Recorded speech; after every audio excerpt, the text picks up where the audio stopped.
give them 3 warnings, the first two to get out. And if they don't heed to the third warning, they kill them. And Chino did take me to an abandoned building outside of Caracas, and there was ELN militants there. At least 40 of those people were killed by colectivos. They come in, they're masked, they have weapons, they start shooting at people. Like, nobody cares about ideology anymore. They just want to eat. They just want to go to the market. And I think the colectivos are suffering. There's not that power. Boom. So anybody's been following Venezuela, followed the US raid to take out Nicolás Maduro, will be aware of these militias that were on the streets with guns, people scared of them to speak, coming out in force the first couple of days. And these militias are known as Colectivos. So to try and understand what they are, there's a journalist and a friend of mine, Marty Markovits, an M&M of journalism, who's done the most work on these Colectivos. And I met him back in 2012 in Caracas. Before that, I met him in New York in 2011. So great to have you here, Marty. How you doing there? I'm really good, Ioan. Thank you for having me on your show. I really appreciate it. Always great to talk to you over a beer, and great to talk to you on video. So Marty, I mean, he spent years working, filming these colectivos, these militias, and he made an amazing documentary about it, particularly focused on one character, Chino, the main character. Yep. The main character. Very And interesting guy. yeah, very interesting guy. I mean, Marty got close around these guys, gun-toting guys. Brilliant documentary. You can find it. I'll put a link to it. You can find it, or just check out the Vice channel. They re-released it recently. A slight issue there that Vice just threw it out there with no explanation. No, this is an old documentary, or a few years old. It was 2019, that final cut. Is that correct? 2019. Yeah, correct. Yeah. So a few years old, 2019. I didn't really explain. I mean, this is, and people suddenly throwing it out there like this is like pro-Chavista thing, which is not. It's a very on the ground observational look at these militias. So when you film them saying anti-gringos, pro-Chavez, it's not saying it's in favor of that. It's observing what's happening, filming these militias on the ground. Is that right? Yeah, I mean, that's the thing. If you look at the comments in the movie, a lot of people say that we're Chavistas, but then other people say we are part of a CIA operation working with the Yeah. opposition. So in my opinion, that means it's good. We got both sides pissed off at me. So that's good. I'm somewhere in the middle because this is a very nuanced subject. It's not like bad guys, good guys. This has been going on for many, many years. These groups started in the 1980s when Venezuela's poverty rates were going up, the Washington Consensus, price controls, and there was a very famous incident called the Caracazo where there was days of rioting because the price of oil crashed. And these groups were first created in these neighborhoods, these impoverished neighborhoods, more kind of like the Black Panthers. They were really looking for drug traffickers, people selling drugs, and they did have an eye-to-eye justice. They would execute some of them or throw them out of the neighborhood. So at first, they were not part of the governments. They were against the governments. They were hunted down. And the main character that we follow is Alberto Chino Carillas, who was an infamous revolutionary in the 1980s, who, when Chavez came to power, got real important positions in government, including the National Assembly, including in the police department. And as Chavez's power grew and Maduro took over, these groups became more, like you said, like the brown shirts in Italy. They were actually now tied to the government. They were getting weapons, they were getting money, and they were also starting to do illegal operations like extortion. So yeah, now this situation has been ongoing, and now with the capture of Maduro, a lot of people see them as his grassroots defenders, and a lot of people are worried that if the Trump administration decides ever to put boots on the ground, they're going to have to face these groups. Yeah, so this is a very important issue. It doesn't matter your political perspective.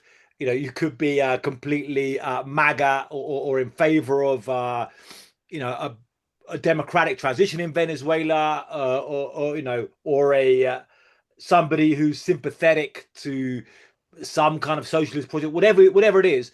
It's understanding what these are. And a lot of people, I think, these days, people see things in black and white. They can't see grey, any shade of grey in terms of we're trying to understand something. They just immediately say it's the opposite to what they are. So they say you're a CIA agent for exposing these, or they say you're a Chavista, and there's like nothing in between those two things. So anyway, so getting to this, and a very important subject, who are these people? And if, again, if US troops, if there's anyone US military, they need to understand who these guys are if they ever are in the ground in Caracas, which they could be. Who knows where the situation is going to be?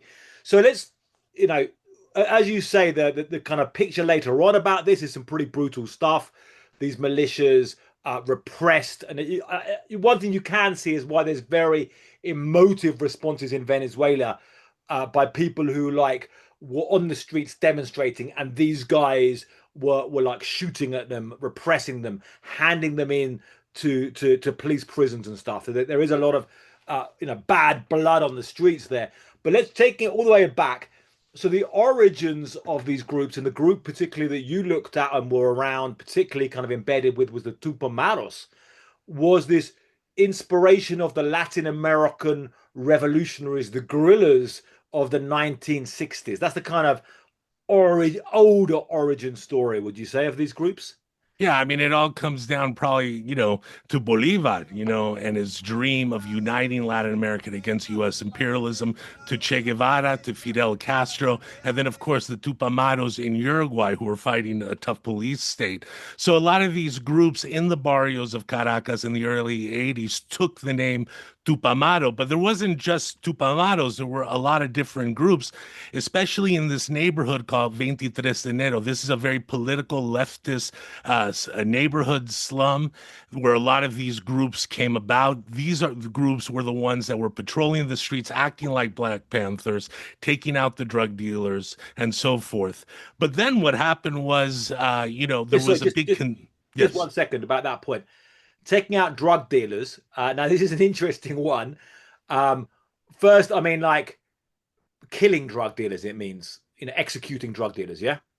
Yeah, I mean, when I talk to Chino, it's in the movie. There's a scene where he's cutting raw meat, and the blood from the meat is coming out. And I tell him, how does it work? And what he said is that they give them three warnings, the first two to get out, and if they don't heed to the third warning, they kill them. And he told me that straight to my face, filming it while he was actually working at the National Assembly in Venezuela. A lot of people didn't really care that this man who was a political figure was talking this way. And this is what supposedly Chino and his comrades did in the 80s and the 90s. So from that point of view, I mean, you could say that they consider themselves ideologically far left. I mean, that's kind of open. They kind of whatever Maoist, Chavista, kind of Fidelista, somewhere. But at the same time, that could be something. I mean, this is like Rodrigo Duterte. What he's accused of in The Hague is shooting dead drug dealers. I mean, what was the thinking behind that? Was there particularly problems of like crack cocaine or these kind of drugs in the slums in Venezuela, in Caracas, that made them want to do this?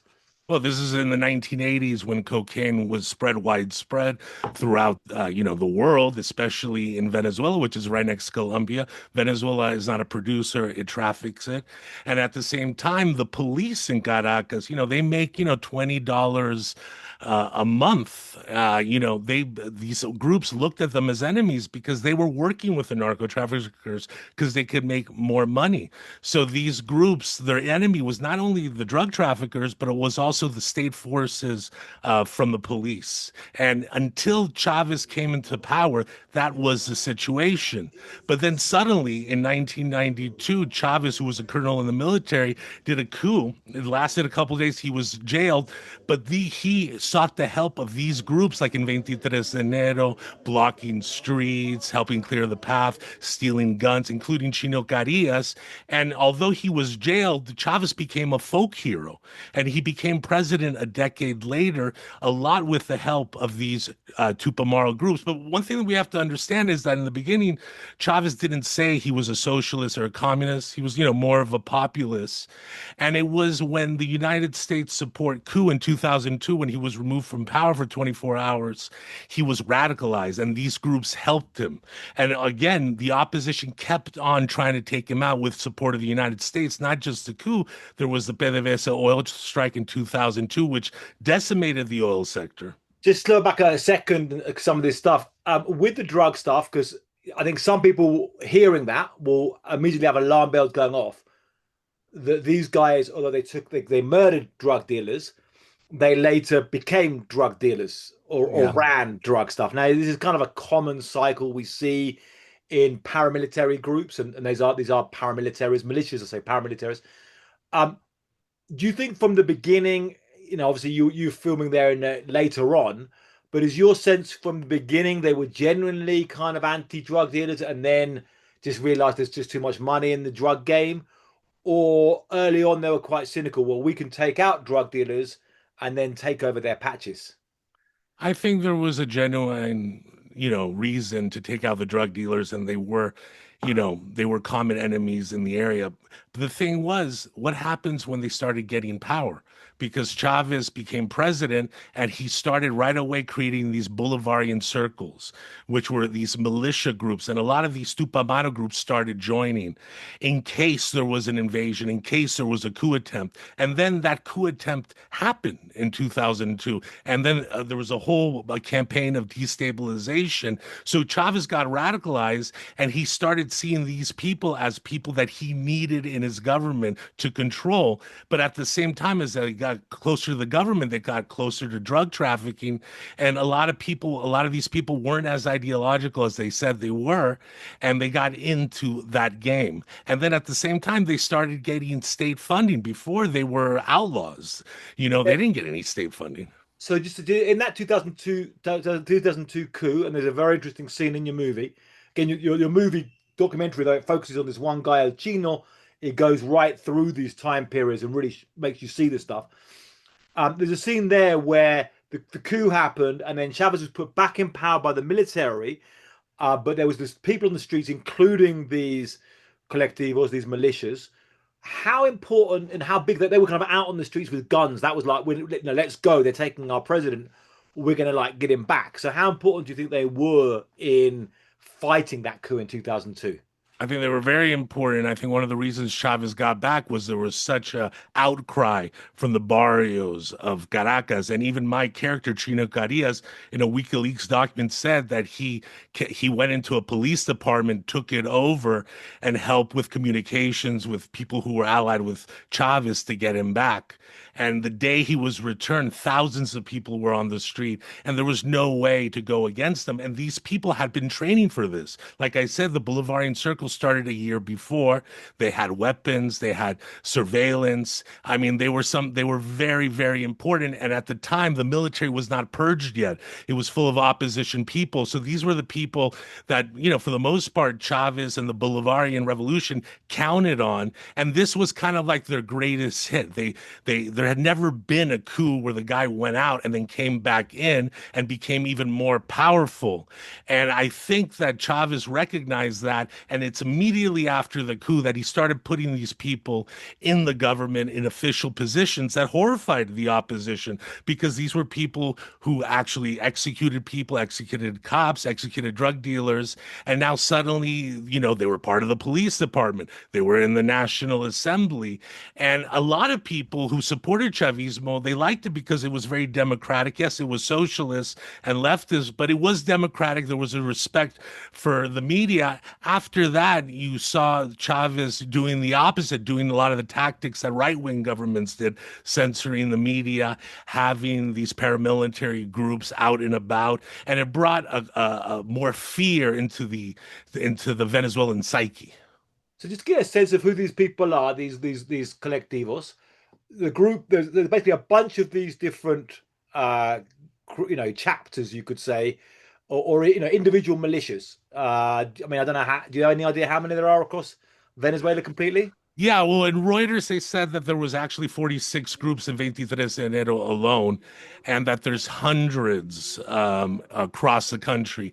But they're mostly centered in Caracas. As we know, Caracas is the main city of Venezuela. And also, Inside Crime wrote that by 2008, there was about 7,000 members that were on the government payroll, Okay. working for the government. So And one of them was Chino. right. So 7,000 on payroll, but many more, hundreds of groups, and each. I mean, the kind of people you were filming with, that section, Tupamaro. How many guys did they have in that, just in that group alone? If you like these videos and you want to see more of them coming, it makes a real big difference if you subscribe to this, totally free, wherever you get your videos. Got some really good guests coming on, some great stories. We can't do this without you. There was probably 50 or 60, but it wasn't just Chino who I filmed. I Yeah. filmed La Piedrita, which is Yeah. considered the most famous colectivo, Jose Chirino, another very important one, and Alexis Vive. But the thing is that a lot of people think that these groups are all centralized with one under one command. Far from the truth. These guys fight amongst each other. La Piedrita fought with Chinos, Colectivo Tupamaro over a murder. And then there was the another leader named Jose Pinto who wanted to start a political party in 2011, and Chino La Piedrita did not want to be that established, be part of that of the establishment, and wanted to keep their guns. So there was more infighting. So these groups fight amongst each other all the time. The only thing that keeps them in line is the top Chavista government. So to get a sense of what this is like in the United States, and you could see this both from, politically from left and right. I mean, forgetting about the politics, you've got the militia movement in the United States. In Michigan and stuff, these militias, and it's like if they came, some of these guys on government payroll, but these militias are still operating as militias and walking around masked, with guns, and they're still doing, acting as kind of gangsters, militias. All the same, you could look on a flip side. You could say, well, if you had the Black Panthers and some of these groups, and then the government put them on the payroll, but they still walked around with a bunch of gangsters with guns. That's how they were seen. So that's how they remained for a while. Now, things kind of got ugly, and you show this in your film. So you have these different periods. You have this period where they become the kind of golden era of Chavismo, when oil prices are super high and everyone's happy and he's very popular, and these guys are on the government payroll. But then things go really bad. The economy collapses, and people are on the streets. And then around these protests of 2017, particularly, I think it's the really big year. That's when they really become a force of repression. Is that right? I would say more 2014. I mean, I think the main thing was that Chavez died, Maduro took power, and then at the same time in 2014, oil prices went down. And as we know, Venezuela relies 90% of its revenue on oil prices. And then you had 800% inflation, people hoarding. And then there was mass protests in 2014. And that's when you first heard a lot about the colectivos attacking people. In a 5 month period, about 80 people died, and Inside Crime says at least 40 of those people were killed by colectivos. They come in, they're masked, they have weapons, they start shooting at people, and it started creating, again, a culture of fear, of protesting that I think lasts until this day. And Chino, who was my main character, actually went on CNN to defend the Tupamaros, and he actually said that that this was right-wing groups pretending to be colectivos.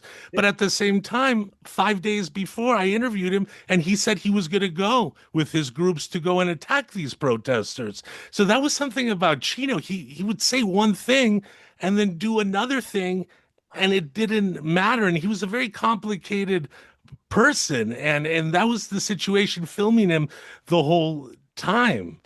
Okay, I mean that number's brutal. I mean, if it was like if they murdered 40 people, and again, I mean, imagine that Venezuela's a lot lower population than the United States. Imagine if 40 protesters in the United States were murdered by these groups, kind of militias linked to the government, but with the population difference, it'd be more like 400, murdered. So what uh what kind of guns did they have? What kind of level of weaponry and sophistication would you say these groups had or have? Well, they had AK-47s, they had AR-15s, they had grenades, they had walkie-talkies. I mean, they had everything. I mean, they didn't use them that much. I mean, I think it was just this culture of fear that put a lot of people in line, but there was a lot of things that happened. In 2008, the Chamber of Commerce of Caracas was bombed. They Yeah. attacked the conservative right-wing Global Vision. They threw smoke bombs. They attacked the Vatican offices in Caracas in 2009 also. And then the big one, and very similar to January 6th, was the Colectivos stormed the National Assembly and they went in and they actually with pipes and they started beating opposition legislators, very similar to January 6th, except the MAGA people didn't get to Nancy Pelosi and AOC and beat them up. But this actually happened. The colectivos did it. Maduro said that he would do an investigation and nothing happened because in the end they are working for Maduro. So you mentioned the guns. Now, were they getting the guns later from the government? Do you think the government was actually giving them AK-47s and stuff? Um, Totally, totally. And also maybe from Colombian militants. I did not put this in the documentary, but Chino did take me to an abandoned building outside of Caracas, and there was ELN militants there that I interviewed. oh, that's a great story. Okay, ELN. Anyone doesn't know, the ELN are right now probably the most powerful guerrilla group in Colombia, Yeah. which also spread into Venezuela and working with the government. And then you got first-hand evidence of them having connections to the collectivos, which is actually interesting because people, when I was down on the border just now, people coming over from the Venezuelan side told me that the guerrillas and the collectivos then they'll walk around together, they'll move around together.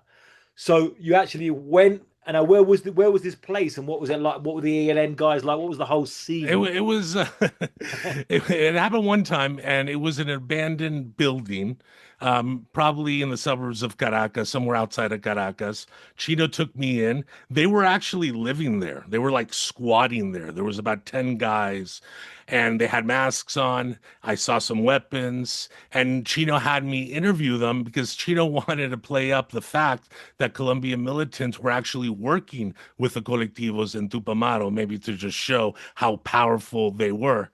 And I interviewed them and I left. And then, yeah, Chino told me, hey, maybe you shouldn't use that.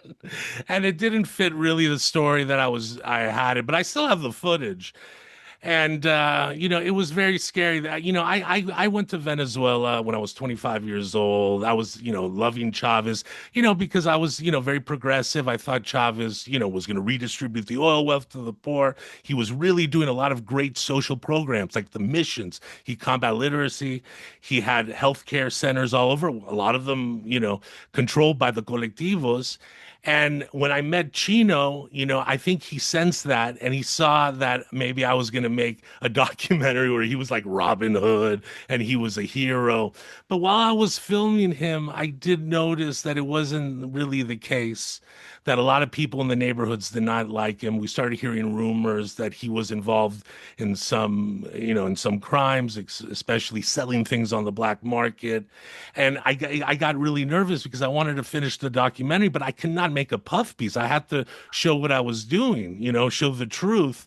And that is one of the reasons that I left to complete the movie because I was nervous. And I think it was a good idea because if I had stayed, I think they would have tried to control the narrative of my movie and that would have been wrong. Because yes, some of them are kind of like Robin Hoods, some of them are very ideological, but others are just straight up gangsters.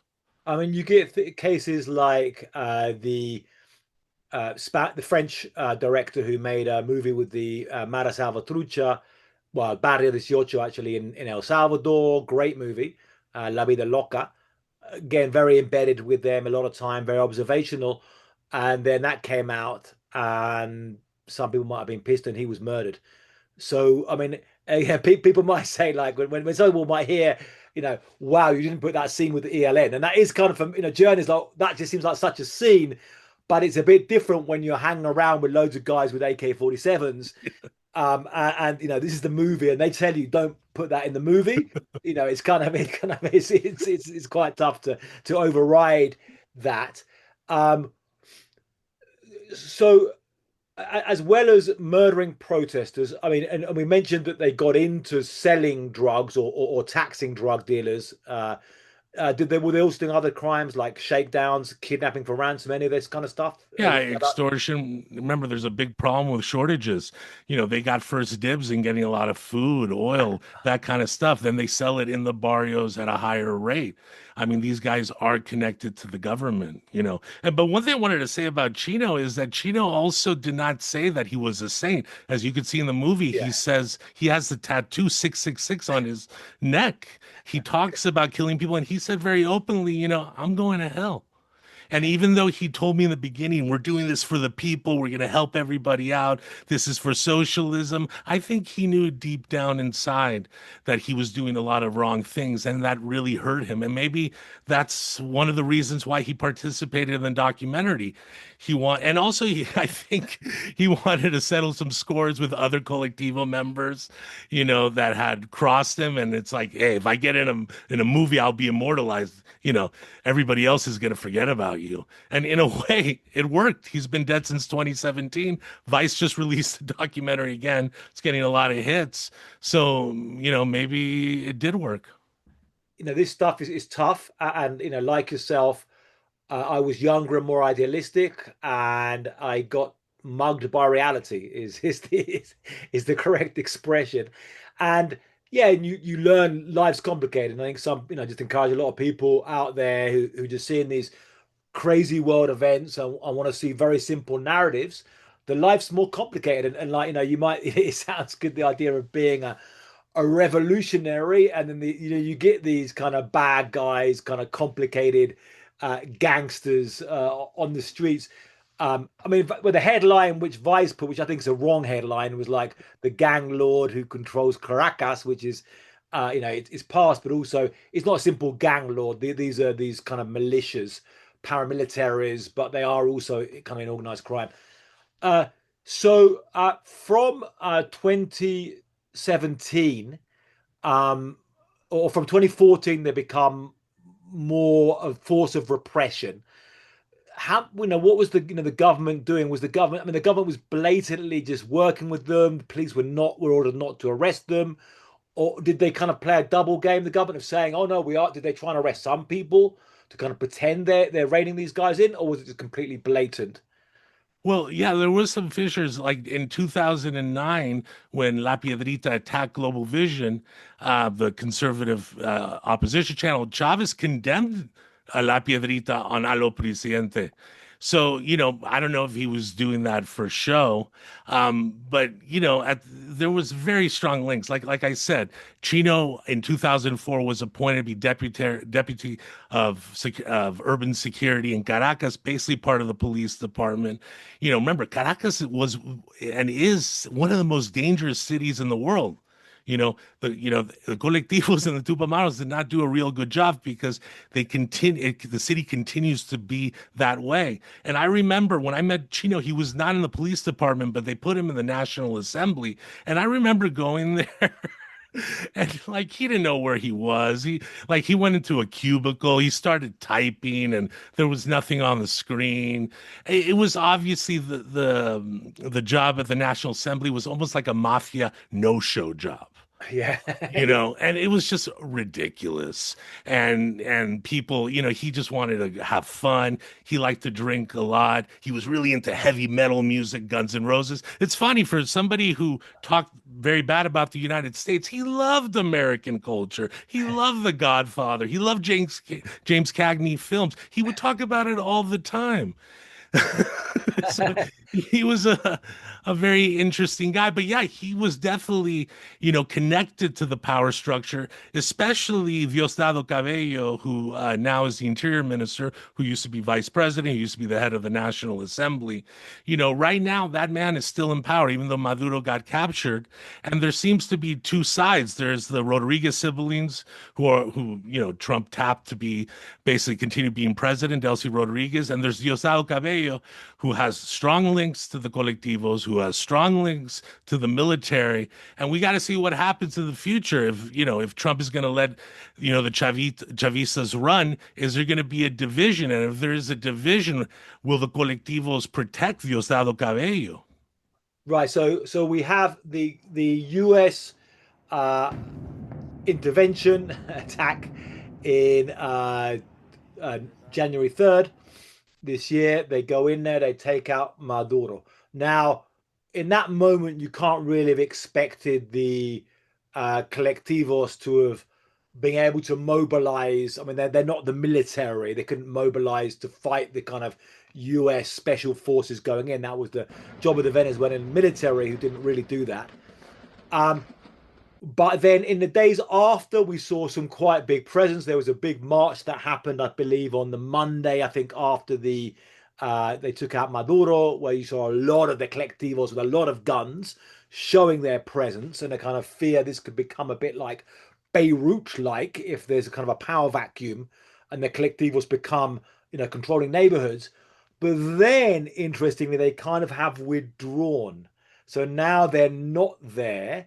And as you mentioned, there's a bit of there's factions there. So you've got who was the vice president, Delcy Rodríguez, who's now become the president and is working with the Trump administration. But then you've got this guy, Diosdado Cabello, who is the kind of, in some ways, considered the real power in the whole Chavista thing, who's the guy who really has the link now to these collectivos. So he's kind of keeping the dogs right now. He's keeping them in the kennel, but he can let them out if he needs to at any moment. Yeah, but that's the thing. I think times have changed. I mean, when we were there, 2012, 2015, Chavismo was still in power, the cult of personality. It's now 15, 16 years later. The country is a mess. There's been sanctions. There's widespread poverty. Close to 8 million people have left Venezuela. This is the biggest mass migration in Latin American history. I talked to a journalist who's in Caracas right now, and he says, like, nobody cares about ideology anymore. They just want to eat. They just want to go to the market. And I think the colectivos are suffering. There's not that power that they had before. And also we have to remember that, their home, 23 Enero, this is where Chavez would go and vote during presidential elections. Very symbolic leftist slum. According to the opposition in the 2024 election, the opposition won by 20 points, which is mind-boggling. I never thought that would happen. And that just shows how much Chavismo has fallen. And then we have to remember just yesterday, the Chavista National Assembly approved an oil package which lets the United States basically take control of the oil sector and pay very low royalty rates. And also, if there's problems with prices, the arbitration is outside of Venezuela. This would be the worst nightmare for Chavez. His whole hallmark, his whole administration was going against the United States and taking control of the oil and bringing it to the people. And now the exact opposite is happening under the Chavistas. And at the same time, when the capture happened, yes, they were not on the street. Yes, they were there the day after, not a very big march. But since then, it's been a couple of weeks. Like I said, I'm talking to some journalists. They say you can travel around Caracas. Supposedly, they were doing checkpoints, looking at phones, the colectivos. They're nowhere to be seen. So I don't think they're as powerful as they were before, but still there is this kind of silent power because of their criminal activities that maybe a lot of people are not protesting that much in Venezuela because they think they will get targeted. That could be happening too. Well, I mean, I certainly, the people I talked to in Cucuta coming over certainly said that their first concern about saying anything, even appearing on a video to be criticizing the government, was the collectivos coming to them. So I mean, it's that threat they have by killing 40 people. And the other story, I mean, I know one journalist, he was a Peruvian journalist who was he was kept by the I think the military counterintelligence for several days a few years ago. But it was Colectivos who grabbed him, like filming a demonstration. They are the ones who grabbed him and handed him in to military counterintelligence and said, "Oh, this guy's a spy." He's a journalist, and he was held for various days before being released. Now, how if the government, either this current government or a future government, if there is a democratic election, and they're a problem for if there's an election, they're a liability of electoral threats to having a clean election. Yeah, but how difficult would it be to disarm them? I, I don't know the answer to that question. I think if the United States tells them to do that, I think they will be able to do that. Like I said, they're not as big as before. They do have guns, but there's so much infighting that I think that the Venezuelan government can get the military to take their weapons away. I do not think that if the U.S. does come and stays, or they go after Rodriguez, that there'll be that much of threat against the United States military, the most powerful military in the world, with an armada off the coast. They saw what happened to Maduro. Diosdado Cabello saw that. So I don't think they want that to happen, and I don't think they're any match for them. But I think the United States government is in a good position now that they basically control Venezuela, where they can, Marco Rubio can tell them, the next step is you got to, disarm these people on the streets, especially if there's going to be elections coming up. Last question. We've got about 3 minutes left. Uh, what did Chino think of your movie? So, the movie took a long time because I left the United States. I went to grad school, then I came back and I continued filming him until 2015. And the movie was released first in not widespread, but for the festival circuit in 2017. And we won the Beverly Hills Film Festival. The movie was played in the Chinese theater. I hadn't talked to Chino in a long time, a couple of years. Suddenly I get a phone call from him. And he's like, "Hey, how's the movie?" I'm like, "Real good. We won a bunch of awards." And then he was like, "I sent some people there to the Chinese theater in Hollywood to watch the movie in secret." And the movie criticizes Chino, so I thought he was gonna lay it at me. And then I was like, "Uh-huh." And then he was like, "They loved it. It was great." And then he got very serious. And Chino was not a serious guy. He was a very gregarious guy. I mean, he gets serious if he was pointing a gun at you. But, overall, he was kind of a party guy, lots of jokes. But he got really serious and he told me, "Thank you. Thank you for showing the reality of Venezuela. I think, I know it's complicated, but I think you did it." And I said, "Thank you, Chino." I hung up the phone. 2 weeks later, he was dead. He had died of what I heard, cirrhosis of the liver. Although some people say there's some conspiracy theories that he was murdered because he partook in my film. But the family did tell me that he died in the hospital and he was gone. He was gone, but as you say, he's alive on film, Yeah. and you can check it. You can check it out. You can check it out. Just go to the. Well, I'll put a link. Or just go to Vice and check it out there under the title the gang leader who runs Caracas. Or Something like yeah, that. yeah. But it's the wrong title, and you need a note. So watch this video first to Just put the understand link, it. Ioan. Yeah, yeah, yeah. But yeah, okay. Well, look, great chat to you, the Marty Markovits, the Eminem of uh, Venezuela and Caracas, and all of the journalism. You've been doing great journalism around the world the last few years. And anywhere else? Any last shouts of where people can see your stuff? Right now, I'm a correspondent for TRT World, the European Turkish channel. I cover Los Angeles, cover California, cover the border, just doing a lot of stories, especially, the situation with ICE right now. I look forward to getting another beer again soon in Caracas or LA or Mexico City or I don't whatever. know about Caracas. I don't know if I can go there, but Mexico City or LA. Me and you both. We'll see. Okay, outro. Boom. Peace out.